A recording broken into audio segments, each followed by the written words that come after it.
सर्वेभ्यः नमो नमः। बहुत बहुत स्वागत है आपका अपने चैनल सुगम संस्कृतम में। यहाँ पर हम समझ रहे हैं, सीख रहे हैं संस्कृत व्याकरण के कुछ महत्वपूर्ण तत्वों को, महत्वपूर्ण तथ्यों को, जिनके बिना हम संस्कृत व्याकरण की जानकारी प्राप्त नहीं कर सकते और संस्कृत को समझने के लिए जिनका परिचय आपके लिए होना अत्यंत आवश्यक है। दोस्तों, इस सीरीज में मैं एक जो बिगनर्स के लिए सबसे पहला जो इम्पोर्टेंट चीजें होती हैं, जैसे कि वचन, लिंग आदि, उन सबसे रिलेटेड, उन सबसे संबंधित एक एपिसोड में बना चुकी हूँ, जिसमें आप संस्कृत के प्रारंभिक ज्ञान से संबंधित चीजों को आपने देखा होगा। जिन लोगों ने नहीं देखा है, जिन लोगों ने वो वीडियो नहीं देखी है, वो उसको देखें। आपको संस्कृत ग्रामर का नॉलेज लेने में, संस्कृत व्याकरण को समझने में बहुत ही सहायता मिलेगी। और इसी सीरीज में आज मैं दूसरा एपिसोड इसका लेकर आई हूं, जो है कारक विभक्ति परिचय। दोस्तों, कारक और विभक्ति क्या होती है, ये भी संस्कृत ग्रामर का एक बेसिक, एक फंडामेंटल तत्व है। ठीक है, इसके बिना आप संस्कृत को समझ नहीं सकते। तो उसका पार्ट 1 है ये। इसके मैं और भी एपिसोड्स और ही इसके अगले भाग लेकर आती रहूंगी, और उम्मीद है कि आप लोग इससे लाभ उठाएंगे और आपको पसंद आएंगे। तो उम्मीद करती हूँ कि आप सब इसको देखेंगे और अपने दोस्तों को भी लाइक शेयर करेंगे। चलिए, तो अब हम शुरू करते हैं संस्कृत व्याकरण की इस सीरीज का दूसरा एपिसोड, जो है कारक विभक्ति परिचय पार्ट 1।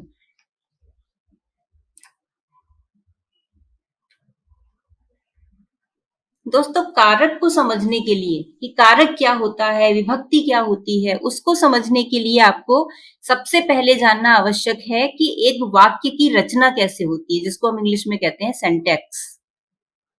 ठीक है, यानी जब हम बात बोलते हैं, जब हम कोई बात करते हैं, तो हम सेंटेंस बनाते हैं, एक सेंटेंस फॉर्म करते हैं, वाक्य की रचना करते हैं, और उस वाक्य के रूप में हम अपनी मन की बात को कहते हैं। तो वो वाक्य रचना करते समय उसका क्रम क्या होता है, उसमें कौन कौन से तत्व होते हैं जो एक वाक्य की रचना करने में सहायक होते हैं। तो आपको हिंदी में आपने पढ़ा होगा, जिन लोगों को पता है उनके लिए आसान है, और जिनको नहीं पता उनके लिए भी वाक्य जो रचना है, वाक्य जब बनाते हैं हम, तो उसमें सबसे पहले कर्ता का यूज करते हैं। कर्ता मतलब सब्जेक्ट, इंग्लिश में हम इसको सब्जेक्ट कहते हैं। ठीक है, कर्ता यानी करने वाला, सब्जेक्ट यानी जो भी क्रिया हो रही है उसको कौन कर रहा है, यानी डूअर, इंग्लिश में डूअर भी कहते हैं, सब्जेक्ट भी कहते हैं, और कर्ता मीन्स करने वाला। ठीक है, सबसे पहले हम कर्ता लगाते हैं। उसके बाद हिंदी में आता है हमारा कर्म, जिसको कि हम इंग्लिश में ऑब्जेक्ट कहते हैं। हाँ, अगर हम इंग्लिश सिंटैक्स की बात करें तो वहां पर हम सब्जेक्ट के बाद वर्ब का यूज करते हैं, लेकिन हिंदी में हम, और संस्कृत में भी हम कर्ता के बाद यानी सब्जेक्ट के बाद ऑब्जेक्ट या कर्म का प्रयोग करते हैं, और सबसे लास्ट में हम यूज करते हैं क्रिया का, और जिसको कहते हैं इंग्लिश में वर्ब।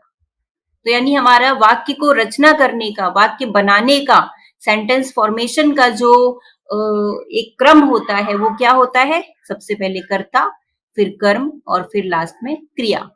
जैसे माँ ने चाकू से सब्जी काटी। ठीक है, यहाँ पर माँ जो शब्द है वो कर्ता है, चाकू शब्द है वो कर्म है, सब्जी वो भी कर्म है, और काटी क्रिया है। ठीक है, इंग्लिश में अगर इसी बात को कहें तो mother cut vegetables with knife. यहां पर आप देख रहे होंगे कि इसमें सिर्फ कर्ता, कर्म और क्रिया ही नहीं है, उसके अलावा भी दो शब्द और हैं, दो चिन्ह और हैं जो एक वाक्य में प्रयोग हुए हैं। जैसे माँ ने चाकू से सब्जी काटी, और वो शब्द क्या है, ने और से। ठीक है, अगर हम यहां से इस ने और से को हटा दें उसका प्रयोग न करें। हम बोले माँ चाकू सब्जी काटी, तो क्या हमारी बात जिस तक हम पहुंचाना चाह रहे हैं उस तक पहुंच पाएगी उचित रूप से, कंप्लीट रूप से? नहीं पहुंचेगी। वो नहीं समझेगा कि इसका अर्थ क्या है, आखिर कोई क्या कहना चाहता है। ठीक है, और हमारा सेंटेंस जो है वो गलत होगा। ठीक है, हमारी जो बात है वो अधूरी रहेगी बिना इन शब्दों के। वो शब्द क्या है, वो चिन्ह क्या है? ने और से। ठीक है, इसी तरह अगर इंग्लिश में देखें तो मदर कट वेजिटेबल्स नाइफ, यहाँ पे हमने विद का यूज किया है। विद जो प्रीपोजिशन है उसको लगाया। अगर हम इस प्रीपोजिशन को न लगाएं तो हमारा सेंटेंस गलत हो जाएगा। ठीक है, अगला देखते हैं एग्जाम्पल। कौआ छत पर बैठा है। कौआ छत पर बैठा है, यहां पर कौआ कर्ता है यानी सब्जेक्ट है, छत कर्म है ऑब्जेक्ट है, और बैठा है क्रिया है, वर्ब है। लेकिन इन सब के बीच में एक शब्द और आया है पर। ठीक है, इंग्लिश की बात करें तो इंग्लिश में crow is sitting on the roof. ठीक है, यहां से अगर हम हिंदी का पर और इंग्लिश का ऑन इसको हटा दें, डिलीट कर दें, तो हमारा हिंदी का वाक्य बन जाएगा कौआ छत बैठा है, और इंग्लिश में हो जाएगा crow is sitting the roof, जो कि व्याकरण की दृष्टि से गलत हो जाएगा, और हम अपने जो बात कहना चाहते हैं वो भी दूसरों तक क्लियरली नहीं पहुंचेगी। हमारा सेंटेंस यहाँ पर गलत है, हमारा सेंटेंस बिल्कुल ही मीनिंगलेस है, उसका कोई अर्थ नहीं बनेगा। ठीक है, और एक एग्जाम्पल देखते हैं। बुआ बच्चों के लिए मिठाई लाई, यानी aunt brought sweets for children. तो यहां पर अगर हम देखें तो कर्ता कर्म और क्रिया के अलावा भी एक शब्द है जो है के लिए, और इंग्लिश में है फॉर। ठीक है, जिनके बिना, जिनको प्रयोग किए बिना, जिनको यूज किए बिना हमारी बात जो है वो अधूरी है, हमारा सेंटेंस जो है वो गलत हो जाएगा। ठीक है, यहां से अगर जो भी मैंने बोल्ड लिखे हुए हैं, ने, से, विद, पर, ऑन, के लिए, फॉर, ये सब चिन्ह हटा दें, इन शब्दों को हटा दें, तो हमारी जो सेंटेंस है वो अधूरे ही रहेंगे, वो मीनिंगफुल नहीं रहेंगे। तो आगे हम बढ़ते हैं, यानी यही वो शब्द हैं जिनके बिना हमारी बात पूरी नहीं हो सकती। ठीक है, इन्हीं चिन्हों को ही हम कारक कहते हैं। यही क्या है? कारक है, जो कि हमारा आज का टॉपिक है कि कारक विभक्ति परिचय। यानी कारक किसे कहते हैं? हिंदी में या संस्कृत में जब भी कारक का नाम आता होगा तो आप कंफ्यूज हो जाते होंगे, या आपको लगता होगा क्या ये है, कारक किस चिड़िया का नाम है। और मुझे लगता है कि अब आपको समझ में आ गया होगा कि कारक क्या है। यानी ये जो शब्द जो कर्ता का क्रिया से, कर्म आदि पदों से जो संबंध जोड़ रहे हैं, जिनके बिना सेंटेंस इनकम्प्लीट है, पूरा नहीं है, सेंटेंस अधूरा है, हमारा वाक्य अधूरा है, यही कारक कहलाते हैं। ठीक है, आगे बढ़ते हैं हम। अब कारक की परिभाषा देखते हैं कि कारक आखिर किसे कहते हैं। तो जैसा कि हमने पिछली स्लाइड में एग्जाम्पल से देखा, तो उसके अकॉर्डिंग हमारी परिभाषा बन रही है कि कर्ता कर्म क्रिया अर्थात सब्जेक्ट ऑब्जेक्ट और वर्ब आदि का परस्पर, परस्पर माने एक दूसरे से, ईच अदर, संबंध जोड़ने वाले, जो रिलेशनशिप बिल्ड करते हैं, जो संबंध जोड़ते हैं, उन्हीं शब्दों को कारक कहते हैं। ठीक है, कर्ता कर्म क्रिया आदि का परस्पर यानी आपस में संबंध जोड़ने वाले शब्द ही कारक कहलाते हैं। मुझे लगता है कि आपको समझ आया होगा। अगर नहीं समझ में आ रहा है तो आप कमेंट बॉक्स में कमेंट करके बता सकते हैं कि यहाँ पर मुझे ये बात समझ में नहीं आई। ठीक है, मैं आपको समझाऊंगी, आंसर दूंगी आपकी प्रश्नों का। अब एक और चीज है क्या? कारक चिन्ह। कारक चिन्ह यानी कारकों को दर्शाने के लिए, जहां पर हमें कारक दिख रहे हैं तो उनको दिखाने के लिए, कारक को प्रदर्शित करने के लिए, उनको शो करने के लिए कुछ चिन्हों का प्रयोग किया जाता है, जो कि हमने पिछली स्लाइड में देखे हुए हैं। ठीक है, यहां पर देखिए ने, से, विद इंग्लिश में, पर, के लिए, और ऑन फॉर इत्यादि एटसेट्रा। ये जो शब्द हैं जो जो कारक चिन्ह कहलाते हैं, यानी कि कारकों को शो करने के लिए हम कुछ चिन्हों का प्रयोग कहते हैं जिन्हें हम कारक चिन्ह कहते हैं। जैसे एक और एग्जांपल है यहाँ पर, माँ ने बच्चे को खाना खिलाया। यहाँ पर माँ ने, ठीक है, बच्चे को, यहाँ पर ने और को, ये क्या है, कारक चिन्ह है। कारकों को हम हमेशा कुछ चिन्हों के द्वारा ही शो करते हैं, वाक्य में चिन्हों के द्वारा ही प्रदर्शित करते हैं। आगे बढ़ते हैं। अब संस्कृत में कारक क्या होता है, तो संस्कृत में कारक को हम विभक्ति कहते हैं, हिंदी में हम उसको कारक कहते हैं, और संस्कृत में उसी चीज को, उसी फैक्ट को दिखाने के लिए, शो करने के लिए हम विभक्ति शब्द का प्रयोग करते हैं। ठीक है, संस्कृत भाषा में विभक्ति का प्रयोग कारक चिन्हों को दर्शाने के लिए किया जाता है। जैसे हिंदी में हमने प्रयोग किया ना शब्द, माँ ने बच्चे को खाना खिलाया, ने और को।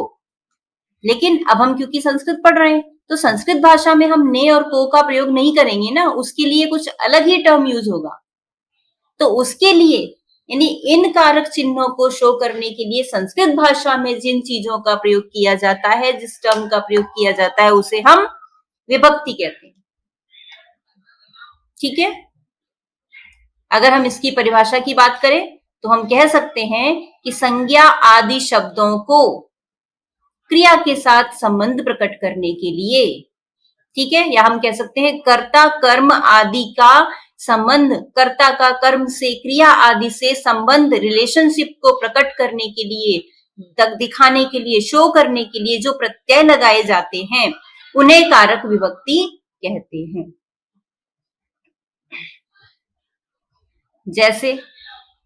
जैसे जब हम हिंदी में कहेंगे कि राम ने का यूज करेंगे, तो हम संस्कृत में इसी बात को कैसे कहेंगे, रामः।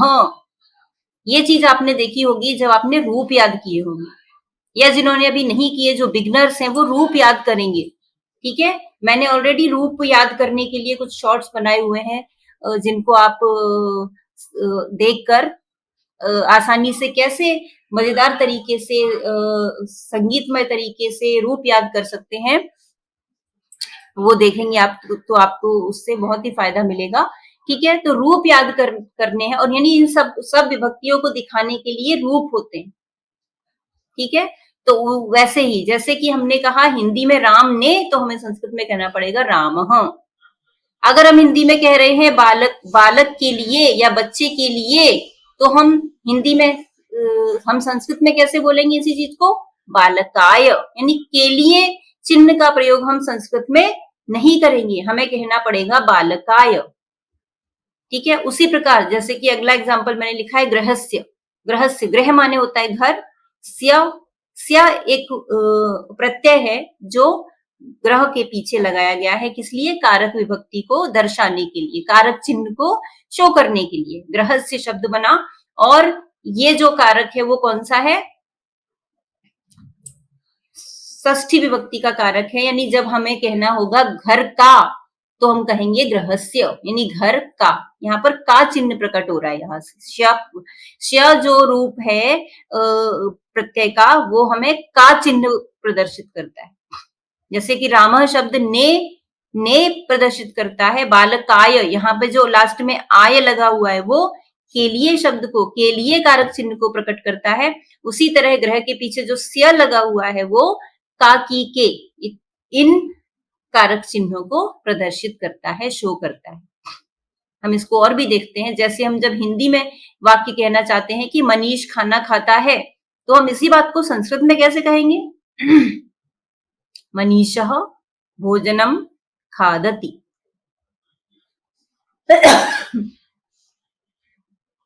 ठीक है, मनीषः भोजनम खादति।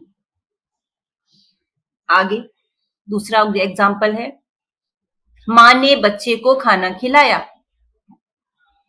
तो माँ ने, यहाँ पर ने कारक चिन्ह आया, तो संस्कृत में हम कहेंगे माता, ने का प्रयोग नहीं करेंगे, माता लिखेंगे। बच्चे को तो हम लिखेंगे बालकाय, बच्चे को। खाना यानी भोजन, तो भोजन को कहेंगे भोजनम, और खिलाया उसको हम कहेंगे यच्छति, यानी माँ बच्चे को भोजन खिलाती है। ठीक है, माँ बच्चे को भोजन खिलाती है। यहाँ पे हम कहेंगे माता बालकाय या बालकम भी लिख सकते हैं, माता बालकाय या बालकम भोजनम यच्छति। ठीक है, अब हम आगे बढ़ते हैं जहां पर हम देखेंगे कि कारक के कितने भेद होते हैं या कारक के कितने प्रकार होते हैं, कारक कितने तरह के होते हैं, कारक चिन्ह कितने तरह के होते हैं। तो कारक, फर्स्ट कॉलम में कारक लिखे हुए हैं सारे के सारे, दूसरे कॉलम में उसके चिन्ह दिए गए हैं जिससे हम उन कारक को डिनोट करते हैं, और तीसरे कॉलम में सारी की सारी विभक्ति यानी संस्कृत के लिए हम जिनको प्रयोग करते हैं वो लिखी हुई है। ठीक है, तो पहला कारक है कर्ता, जिसका चिन्ह है ने, विभक्ति है प्रथमा। दूसरा है कर्म, विभक्ति है को, सॉरी इसका चिन्ह है को, इंग्लिश में जिसे हम टू यूज करते हैं, और विभक्ति है द्वितीया। तीसरा कारक है करण, जिसका चिन्ह होता है से या के द्वारा, यानी कि विद और बाय। ठीक है, जिसकी विभक्ति होती है तृतीया। चौथा है कारक संप्रदान, जिसका प्रयोग हम के लिए को यूज करने के लिए करते हैं, के लिए इंग्लिश में फॉर या टू, और संस्कृत में चतुर्थी विभक्ति। पांचवा कारक है अपादान, जिसका चिन्ह भी से है, लेकिन ये से जो है वो अलग होने के अर्थ में है। जब चीजें हमसे अलग होती हैं, दूर होती हैं, जैसे पेड़ से पत्ता गिर रहा है, तो पत्ता जो है वो पेड़ से दूर हो रहा है ना, अलग हो रहा है, वहां पे हम फ्रॉम का यूज करते हैं। आप इंग्लिश में आसानी से समझ सकते हैं, यदि जहां पर आप फ्रॉम का यूज करते हैं वहां पे आपको ये अपादान कारक और संस्कृत में पंचमी विभक्ति का प्रयोग करना होता है। ठीक है, आपने देखा होगा कि यानी जो करण कारक है वहां पर भी से का ही चिन्ह यूज हुआ है, लेकिन वो विद या बाई के लिए है। I am writing with pen, ठीक है, I am going to school by bicycle. ठीक है, तो यहां पर ये डिफरेंस है विद और बाई और फ्रॉम का। ठीक है, नेक्स्ट है संबंध कारक, षष्ठी विभक्ति है, सिक्स्थ कारक है ये, जिसका चिन्ह होता है काकी के, रारी रे, और इंग्लिश में हम कहें तो ऑफ। ठीक है, whose book is this? This book is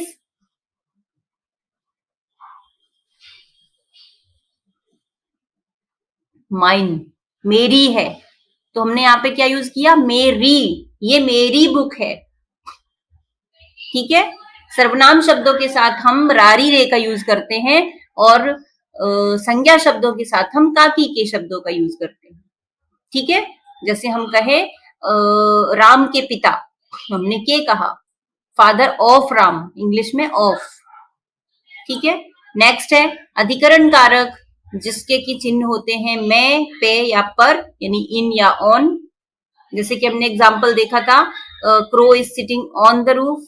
ठीक है, the books are in the bag. तो जहां हमें ऑन और इन का यूज करना होता है, वहां पे हम सप्तमी विभक्ति संस्कृत में और हिंदी में अधिकरण कारक के चिन्हों का प्रयोग करते हैं। और लास्ट है हमारा संबोधन कारक, और संबोधन कारक का यूज हम जब किसी को एड्रेस करते हैं, किसी को पुकारते हैं, किसी को बुलाते हैं, वहां पर प्रयोग करते हैं। इसके लिए संस्कृत में कोई विभक्ति नहीं है, क्योंकि संस्कृत में विभक्तियां साथ ही होती हैं। इसका चिन्ह होता है हे भो अरे, जैसे हम बुलाते हैं ना, हे भगवान, ये क्या हो रहा है, हे भगवान। ठीक है, आपने संस्कृत में देखा होगा हे राम, संस्कृत में पढ़ा होगा, या हमारे पुराने जो हिस्टोरिकल सीरियल्स उसमें हे माते, ये सीते, इस तरह से यूज करते हैं। ठीक है, तो ये उसके लिए संबोधन कारक का प्रयोग होता है, मगर इसके लिए कोई विभक्ति नहीं होती, विभक्ति सिर्फ साथ ही होती है। ठीक है, आगे बढ़ते हैं। अच्छा हाँ, इसको मैं डिटेल में और समझाने के लिए एक नेक्स्ट दूसरी वीडियो बनाऊंगी। नेक्स्ट एपिसोड में आप इन्हीं कारकों को डिटेल में समझेंगे कि कब, कहाँ, कैसे इन कारकों का और संस्कृत में विभक्तियों का प्रयोग किया जाता है। ठीक है, आगे बढ़ते हैं। संबंध और संबोधन को कारक नहीं माना जाता। संबंध कारक यानी षष्ठी विभक्ति और संबोधन को कारक नहीं माना जाता। ऐसा क्यों? क्योंकि इनका संबंध सीधा क्रिया या कर्म आदि से नहीं होता। ठीक है, जैसे राम का भाई पढ़ रहा है, यहां पर कौन पढ़ रहा है, यानी कर्ता का क्रिया से संबंध कौन जोड़ रहा है? कर्ता का संबंध जो क्रिया से जोड़ रहा है, राम का भाई पढ़ रहा है, यानी जो राम शब्द है संज्ञा, वो नहीं पढ़ रहा है, उसका भाई पढ़ रहा है। यानी यहाँ पर जो का शब्द है वो किसके लिए आया है? राम के भाई के लिए प्रयोग हुआ है। उसका डायरेक्ट रिलेशन जो है वो क्रिया से नहीं है। अगर हम इसको संस्कृत में कहेंगे तो कहेंगे रामस्य भ्राता, राम का भाई, रामस्य भ्राता पठति माने पढ़ रहा है। ठीक है, तो क्योंकि यहाँ पर राम शब्द का क्रिया से कोई डायरेक्ट रिलेशन नहीं है, डायरेक्ट लिंक नहीं है, भाई से है, तो यहाँ पर भाई जो शब्द है वो करता है, और राम का जो चिन्ह आया है वो सिर्फ राम और उसके भाई में रिलेशनशिप जोड़ रहा है, क्रिया से कोई रिलेशन नहीं उसका। इसलिए यहाँ पर संबंध कारक को कारक नहीं माना जाता और संबोधन कारक को भी कारक नहीं माना जाता। क्यों? क्योंकि इसमें हम इसका जो प्रयोग करते हैं वो सिर्फ किसी को एड्रेस करने के लिए करते हैं। वाक्य के जो आगे के शब्द हैं, कर्म, क्रिया आदि, उनसे उसका कोई रिलेशन नहीं होता, कोई संबंध नहीं होता। इसलिए यहाँ पर इन संबोधन कारक को भी कारक नहीं मानते। इसमें सिर्फ हम पुकारने के लिए, जब हमें किसी को बुलाना होता है, जैसे भो बालका अत्र आगच्छ, अरे बच्चों इधर आओ, अरे बच्चों यहाँ आओ। ठीक है, जब भी हमें किसी को बुलाना होता है, जैसे हे भगवान आप कहाँ हो, तो हे भगवान। ठीक है, सिर्फ हे, भो, अरे ये सारे शब्द संबोधन वाचक शब्द हैं जो हम जब किसी को एड्रेस करते हैं, किसी को पुकारते हैं, तब यूज किए जाते हैं। तो संबोधन का भी क्रिया से कोई डायरेक्ट रिलेशन नहीं होता, इसलिए इसको भी कारक नहीं माना जाता। संस्कृत में मुख्य रूप से कारक 6 ही होते हैं। ठीक है, संबंध कारक और संबोधन कारक को कारक नहीं मानते। ठीक है, तो मुझे उम्मीद है कि आपको कारक और विभक्ति क्या होती है अच्छी तरह से समझ में आया होगा। अगर आपको नहीं आया तो वीडियो को आप फिर से देखिए, बार बार देखिए और चीजों को समझने की कोशिश करिए। अगर कोई डाउट है तो आप कमेंट बॉक्स में लिख सकते हैं, मैं आपका आंसर जरूर करूंगी। ठीक है, और इसी के साथ हम इस सीरीज का ये एपिसोड यहीं पे समाप्त करते हैं। नेक्स्ट एपिसोड में मैं आपको दूसरा, इसके आगे की बात यानी कारकों को हम डिटेल में समझेंगे और उसके बारे में जानकारी प्राप्त करेंगे। तब तक के लिए आप इन वीडियोस को देखते रहिए, अपने दोस्तों के साथ, अपने फ्रेंड्स के साथ शेयर करिए और मेरे चैनल को लाइक करिए, सब्सक्राइब करिए और ज्यादा से ज्यादा शेयर करिए और संस्कृत सीखने में इस वीडियो से लाभ उठाइए। धन्यवाद।